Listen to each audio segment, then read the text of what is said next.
that for the FEMA levy certification purposes. So that work's ongoing. We're updating our policies currently to specify how that data from our detailed risk assessments, that's really what we do, is the detailed risk assessments, our inspections and our screening, and to help work with FEMA on how they can be used on the National Flood Insurance Program.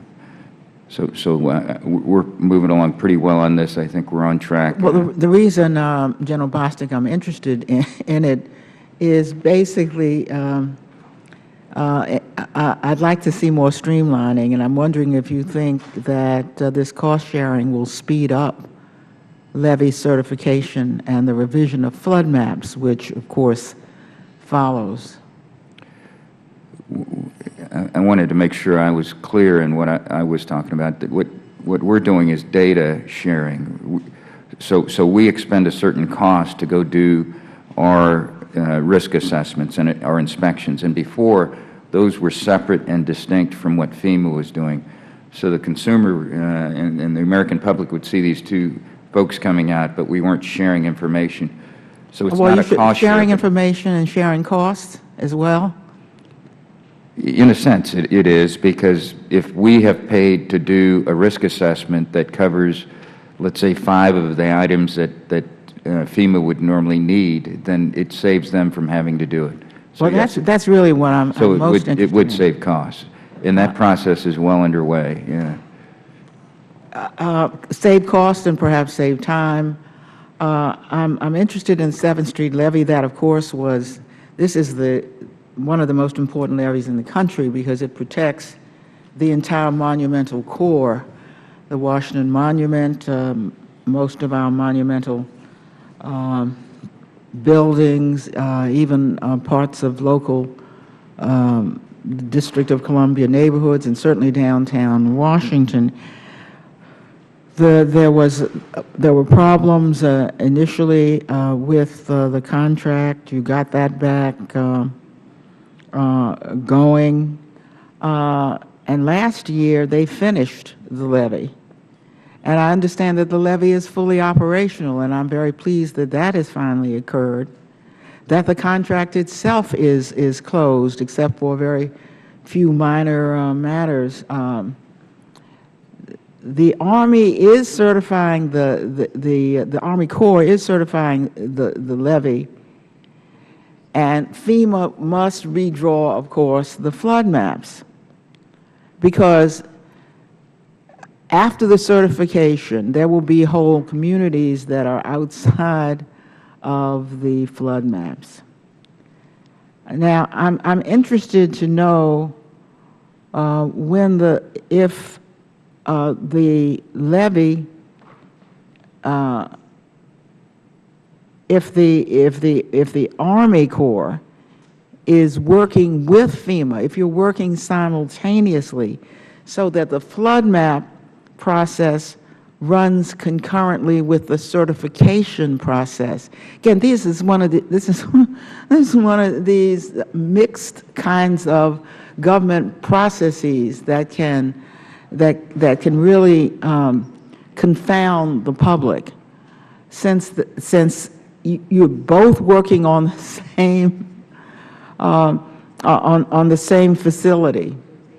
Since you're both looking at things that are in tandem, can you do that concurrently rather than one, namely the Army Corps, move and then marches in FEMA to do some of what the Army Corps has already done, but necessitated by the fact that there are 2 different agencies? Why can't they simply get it done, move together, and get it over with, streamline the process? I'm now clear on the question, ma'am, that FEMA is responsible for the levy accreditation. So the Corps will first perform the levy system evaluation that's needed for FEMA? Simply to certify that that's the normal certification process, that this levy is good. Then here comes FEMA. There's engineering, yes, design, and construction that our technical experts bring to the situation. So they do this, provide that to FEMA, and then FEMA does the accreditation. My staff is saying that in the fall of this year is when that will be done. So, Okay, the general lady's time's expired. Thank you, Mr. We'll do another round of questioning. Mr. Rouser. Thank you, Mr. Chairman. I want to thank each of our witnesses for being here with us today. And while I was not serving in Congress when this bill passed last year, I want to thank each of you and the agency for carrying out Section 1037 that helped extend the renourishment project for Carolina Beach and vicinity, which, as you know, falls in my district. My constituents and I are very thankful to you for that. General Bostic, a couple of questions for you. You know, one part of the bill that you've, or the law that you've not written the rules for yet, is Section 1038. And of course, regional sediment management is very important to my district, as protecting and renourishing our beaches gets more and more costly.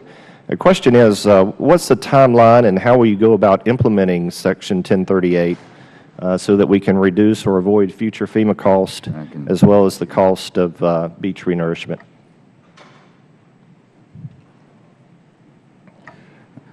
so I'm going to have to come back to you on that. I'm not currently tracking where we're at on 1038. I'm being told it's under development. And do you have any idea of the timeline? We'll follow up with you, Congressman. Okay. I want to follow up as well on your answer to a previous question dealing with Section 2008 of the WRRDA bill, specifically the Atlantic Intercoastal Waterway. You mentioned lack of funding, and I recognize that you can't save the world if you can't pay the rent. But my question is, isn't there some employee within the agency that can do that review? Is more funding really necessary for that? The Corps is a very unique and interesting organization, and we've got great employees that bend over backwards every day. And something that's unique about us is we're project funded. Every 15 minutes, they're doing billable hours. So each bit of work they're doing is tied to a project, and they're very close. They're very closely managing that work.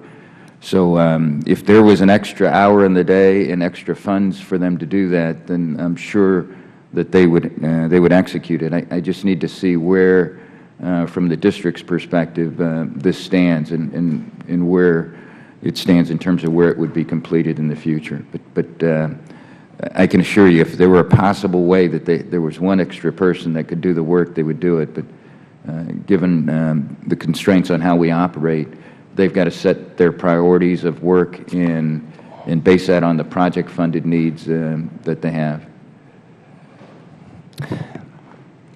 Let me ask this. Is there a possibility of an interagency transfer where you have excess money focused in on one project that you can transfer to this? I'm not sure I'm following the question. You're saying money from another agency that might come to... Well, no, within your agency. Money specified for a project that could be transferred. So a reprogramming. Yes, sir, Yeah. if that's what you want to call it. I'm not sure. That's possible. We could take a look at it. My last question, since I've got a minute and 23 seconds left. We're at the one-year anniversary of the bill, and perhaps this question has been asked before, but I was not here to hear the answer. Only 40% of the rule has been implemented or promulgated. Why only 40%? Part of the challenge with our start in this case is that we went out to... We thought it was very important to go out to the American public and conduct listening sessions, not only with the local public, but businesses and interested parties, so that they can talk about WRRDA and talk about their concerns. So that got us off to a slow start in terms of where we would normally have started. The other thing is that this WRRDA is far different from the previous WRRDA, which is focused on projects, and we could move quickly. This is really process and policy and taking time to get that right. Although we're only at about 38%, we think by the end of the year we'll be at 50%, and then at the end of 2 years, as we're required, we'll have much of this accomplished. Well, the end of the year, we'll start writing another bill for next year. And is there anything that we need to take into consideration to help make this process a little bit easier? There are some issues that we are finding. There are small issues that I think we need to come back to the Congress and to the administration to sort out the way ahead, but all of that is working at this time. So if there are things that we will need, we'll be sure to work with the members and their staffs to ask for the appropriate support. Thank you, Mr. Chairman. Mr. Graves, you're recognized. Thank you, Mr. Chairman. Secretary Darcy, General Bostic and Peabody, appreciate you being here today. Section 7007 of the WRRDA 07 bill provided a crediting provision for Louisiana coastal area, and Section 1019 of WRRDA 2014 provided some additional clarification there. Could you give an update on where we are in regard to that crediting?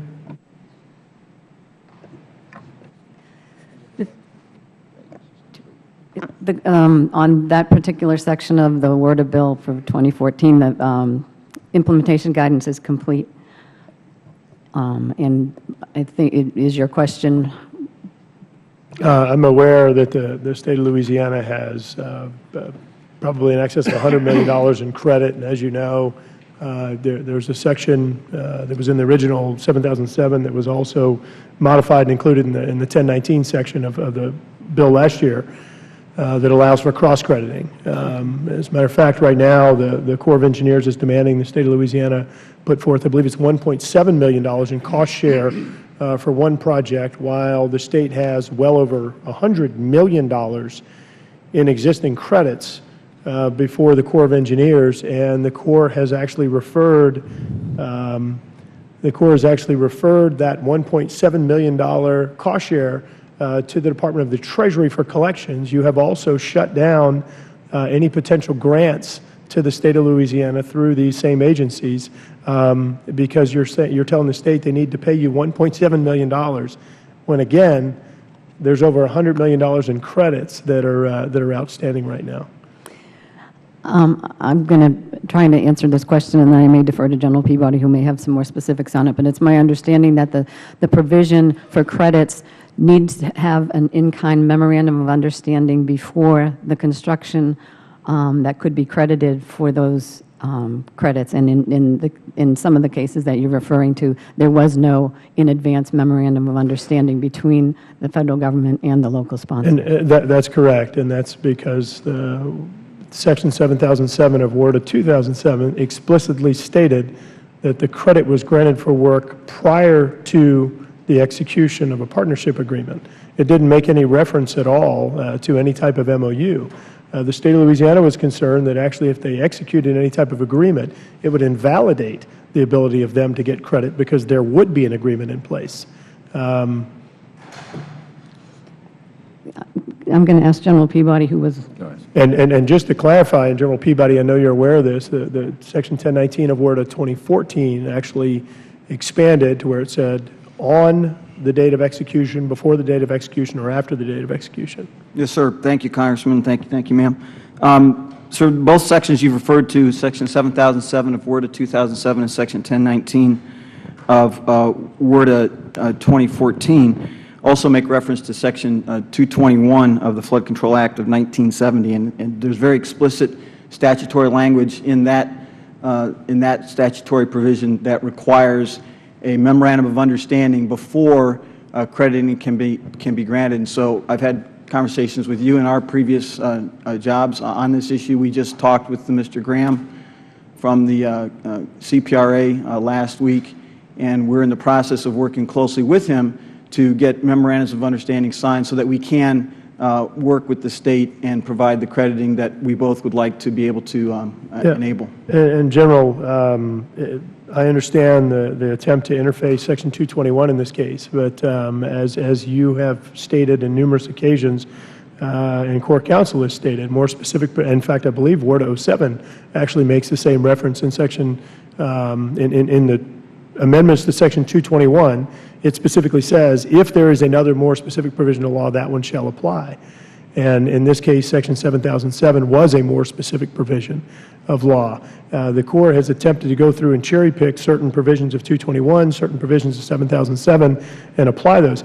Let me ask you this. If you agreed with my interpretation and what I believe was congressional intent, that the credit was afforded for work that was done prior to signing an MOU, MOA, partnership agreement, or anything else, would the Corps be required to accept the credit proposal submitted by the State? Meaning if the State came to you and said, here's $100 million worth of credit we believe we have, would you be required to accept that $100 million? I think the key point is that the fundamental area where we don't see eye to eye is on having an MOU prior to the credit. Could you just answer that question, though?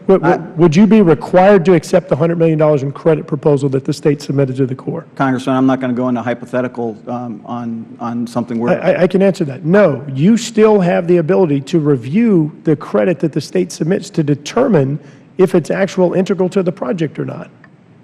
So we need an integral determination to do that, Congressman. Again, that's also with other statutory provisions. I think the dilemma that the Corps has is that we can't take any particular statutory provision in isolation from other provisions of the law, and I think that's one of the things that often frustrates some of the members of Congress, because we really do need to look at all provisions of the law.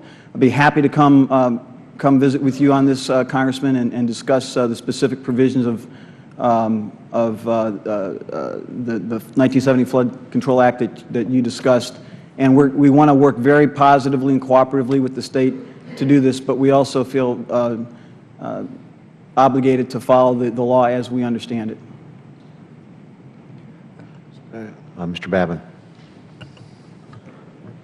Thank you, Mr. Chairman.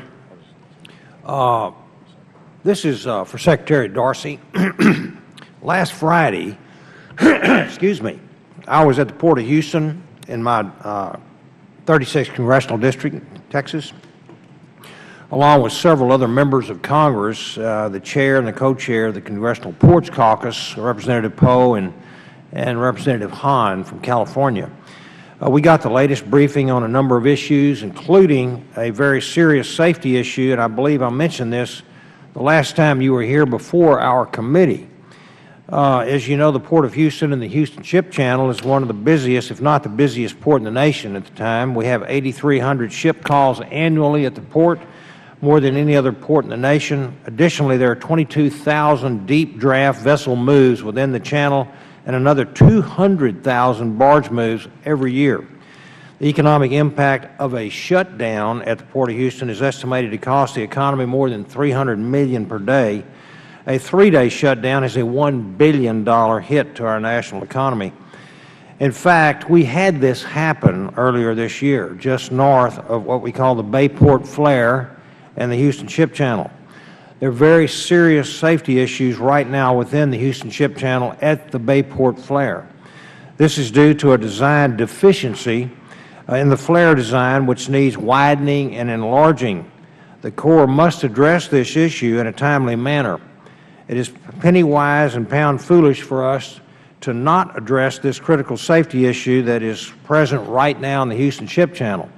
If there were an accident here at the Bayport Flare itself, a shutdown would impact $300 million a day, as I said, to our national economy, and we cannot allow this to happen. It's my understanding that it would cost $36 million to address this safety issue, which would be cost shared between the Corps and the Port of Houston Authority.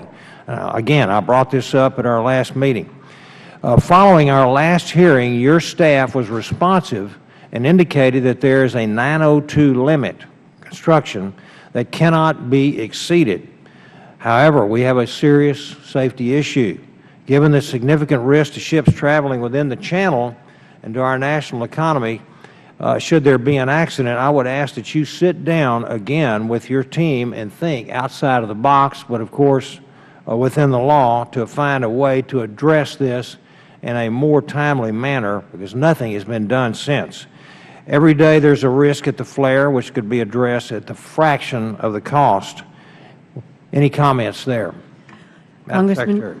I recall at our last session here this issue, and we have since determined that a project efficiency report is what's needed in order for us to see what the causes were of this deficiency, and we're on track. We've initiated that project efficiency report, and we should have that by the first of the year.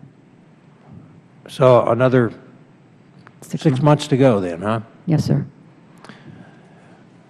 Also, one other issue, in the north end of my district in southeast Texas at the Sam Rayburn Reservoir, there's a major effort underway by the Army Corps of Engineers to develop a revised master plan, which is way overdue. I've been told that a number of restrictions are already being imposed on people's property in the area surrounding the lake. Some folks, some individuals, have been told that they cannot cut down weeds or brush even on their own property. And I will be following up with questions for the record on the specifics of the Sam Rayburn Reservoir issue and offering a personal invitation to you and your team to tour this site and hear firsthand from the community and from members, individuals there. But speaking generally, isn't it somewhat inevitable that by imposing the Waters of the United States rule and designating that even more of the United States U.S. waters are navigable streams, navigable waterways, that property owners across the state of Texas and the country will see more, not less, of this sort of restrictions being imposed by the Federal Government on private property owners? Congressman, this Sam Rayburn specific example is one that we will follow up with you on. But as far as the expansion of Clean Water Act jurisdiction, I don't believe that the finalization of this rule is going to add to or jeopardize private property owners' rights in the water. Well, if they're already being restricted from cutting brush on their own property because of this imposition, I think it's already a problem. So we would like to see some addressing of that, if you don't mind. And also, one other thing, if we could get that report before 6 months, well, we have a safety issue at the Bayport Flare and the Houston Ship Channel.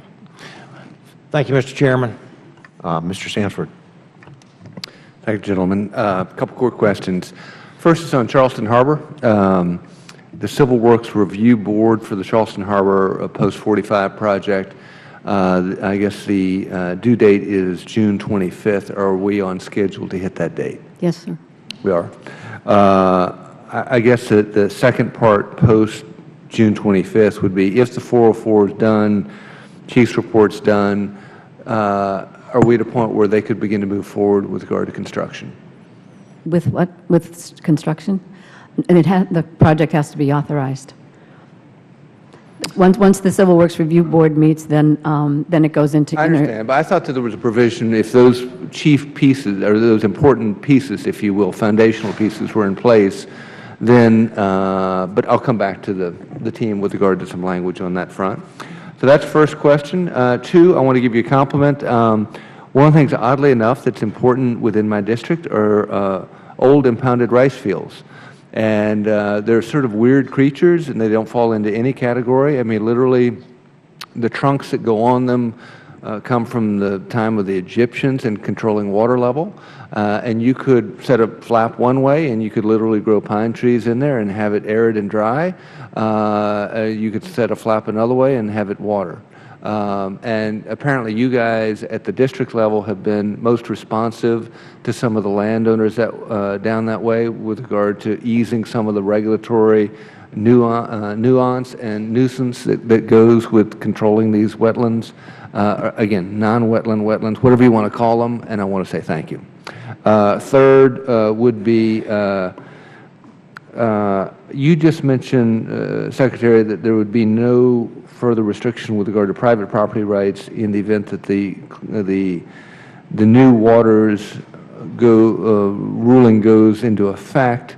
I don't know how you would say that, given the fact that if you have land that's not within jurisdictional control of the Corps presently, but with the new map it would be. How would that not be a taking of private property rights? The new rule will give more certainty to what's jurisdictional under the Clean Water Act and what is not. And I don't envision. It might give more certainty, but it'd be an expanded view of certainty. In other words, if you look at the maps presently, there'd be land that would be controlled by a private landowner.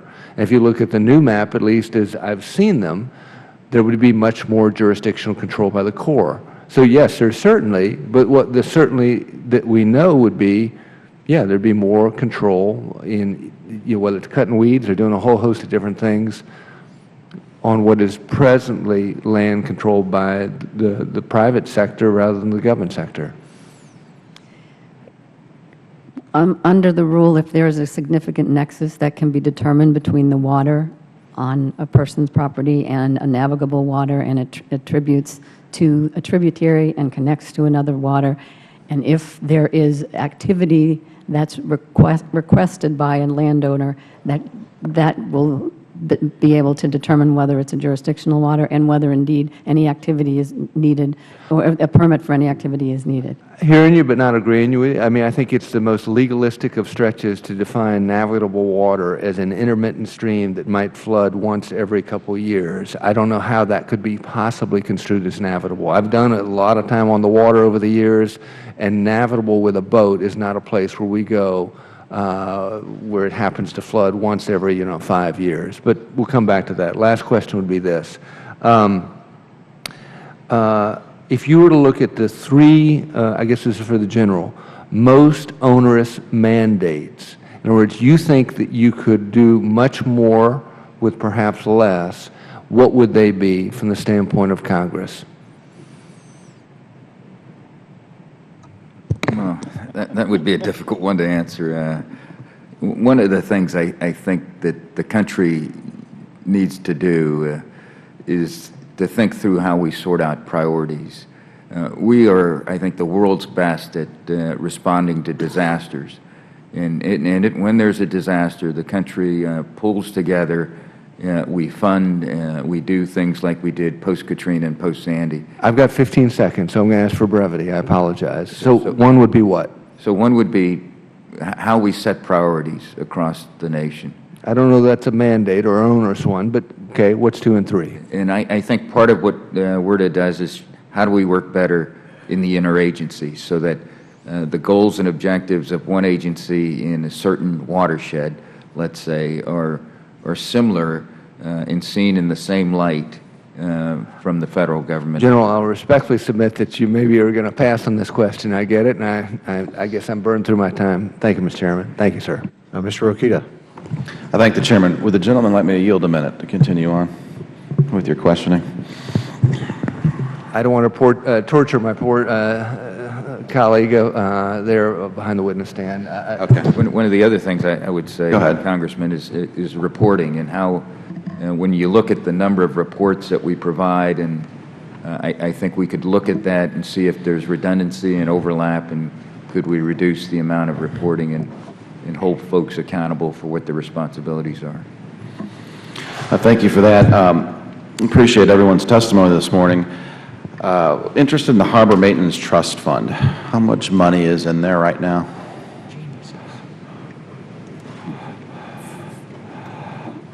I believe it's about no, it's more than that. It's about $8 billion. $8 billion.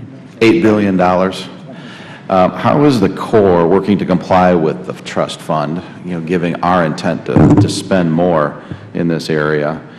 And are we going to see the fiscal year 2017 budget reflect an increase in spending? Congressman, in response to the provisions for the Harbor Maintenance Trust Fund spending, there were two provisions, one for emerging harbors and one for Great Lakes. Congressman DeFazio mentioned the 10% earlier.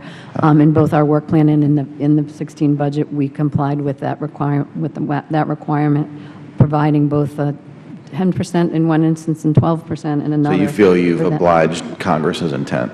Yes. And then in the fiscal year 2017, what are the plans? We're budget still, plans? the 17 budget is still under development, and we will, Would you plan on spending even more money in 2017 fiscal year?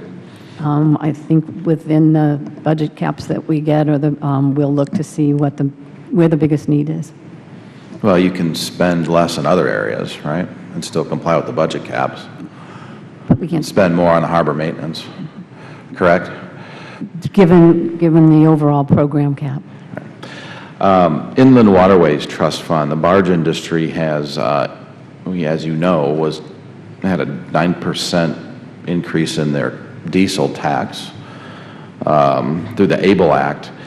Did the President's most recent budget fully account for the increased revenue attributed to the user fee increase?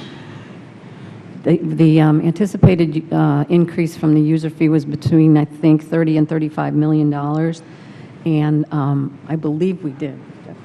Yes. And, that's anticipated for the 17 budget as well, so. So the President matched that in his budget? Is that what you're saying? No, because what comes from the Harbor Maintenance Trust Fund has to be matched from General Treasury. Inland Waterways Trust Fund? I'm sorry, Yeah. Inland Waterways Trust Fund. Right. So it seems like the President's budget may have lowballed the revenue compared to industry estimates. Do you agree or disagree? And even if the estimates, of the Appropriations Committee, I guess like the last question what I'm getting to is why is the President lowballing the spending estimate when we could be spending more on infrastructure? I think part of what really changed here, the dynamics, is what happened with Olmsted when the Congress decided the cost share for Olmsted would go from to 85-15. When we went from 50-50 to 85-15, that caused more money to be available in the Inland Waterways Trust Fund. We believe that money is going to be needed in the future, and we certainly are working with the Inland Waterways Users Board to project what the requirements are going to be. So we believe the ABLE Act money, the tax there, and the additional money not being used in Olmsted will be put to good use in future years. What's your definition of future? The immediate future. Yeah, future is now. Right. We were in an immediate transition, I think, this year. Mr. Peabody, do you have anything to add?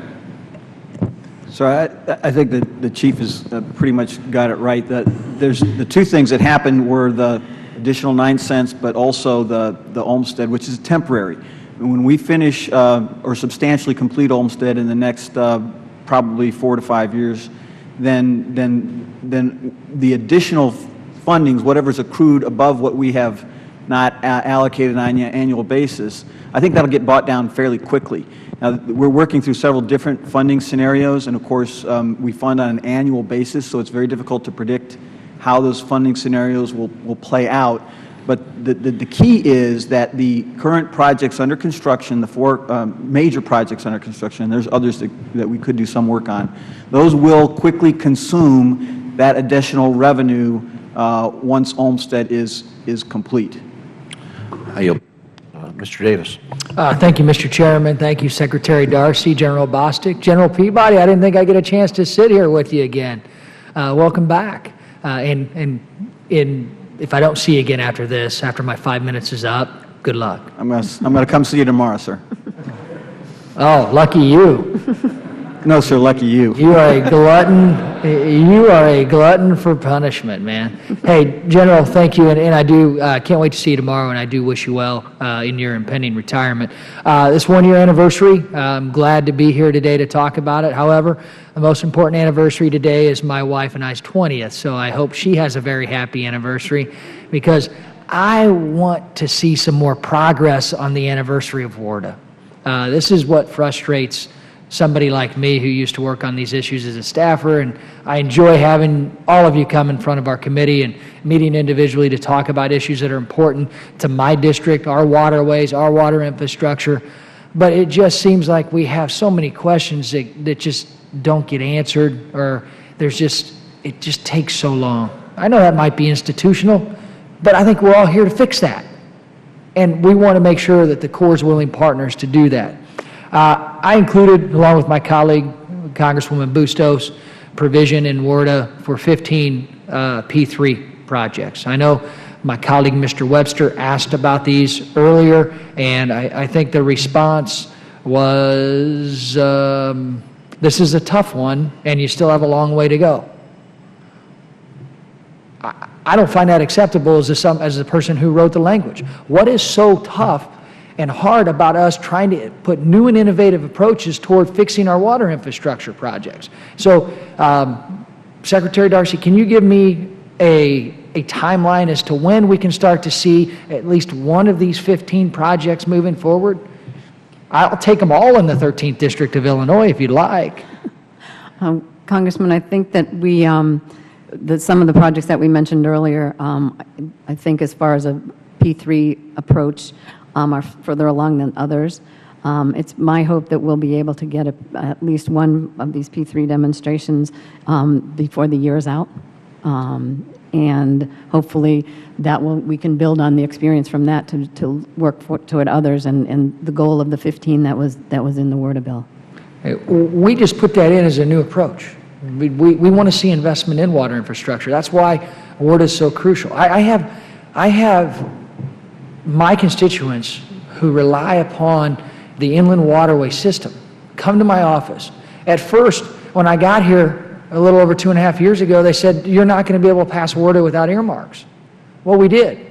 And we actually changed policies, which I think make it easier for the Corps, I hope, to work with us to implement our changes. And then when we passed those policies, they said, well, you'll never be able to find a source to ensure that the Inland Waterway Trust Fund and Harbor is fully funded. Well, we did. We as an organization, as Congress, we did our job. And now those same individuals come in and say, what are you going to do to ensure that that surplus is not used for other purposes? Well, it's a novel idea, I tell them. Let's get these projects moving forward. It's been way too long. You have so many good people working for you at the Corps of Engineers. If there's something we need to do to be able to help expedite this, let us know. But we can't continue to just have hearings like this with promises of maybe one of 15 P3s will be implemented by the end of the year. We authorized 15. We didn't authorize one. I want people to be able to walk and chew gum at the same time because we're asked to do that on a regular basis. And I think the Corps of Engineers should be able to do that too. Now I want to end with a thank you. I do want to thank the Corps of Engineers, especially in and around the St. Louis and Rock Island districts for working with the SNI Levee Drainage District, work out a problem with a flood level certification discrepancy with FEMA. And that's something that I do appreciate the men and women who work out in the district offices on the ground are providing that great service. So I got a bunch of other questions, but I don't have a lot of time. So I'm going to leave you by saying thanks for your service. Thanks for being here. My frustration's not going to be alleviated until we start to see progress. And General Peabody, again, congratulations on your retirement, and I will give you the rest of the questions tomorrow. I yield back. Thank you. Well, start a second round of questions. Secretary Darcy, did you receive a memorandum with enclosures dated approximately April 27th of this year from General Peabody, which communicated serious concerns and deficiencies with the so-called Clean Water Rule and the rulemaking process for the rule? Yes, I did. Can you please provide me a copy of that and for the hearing record, and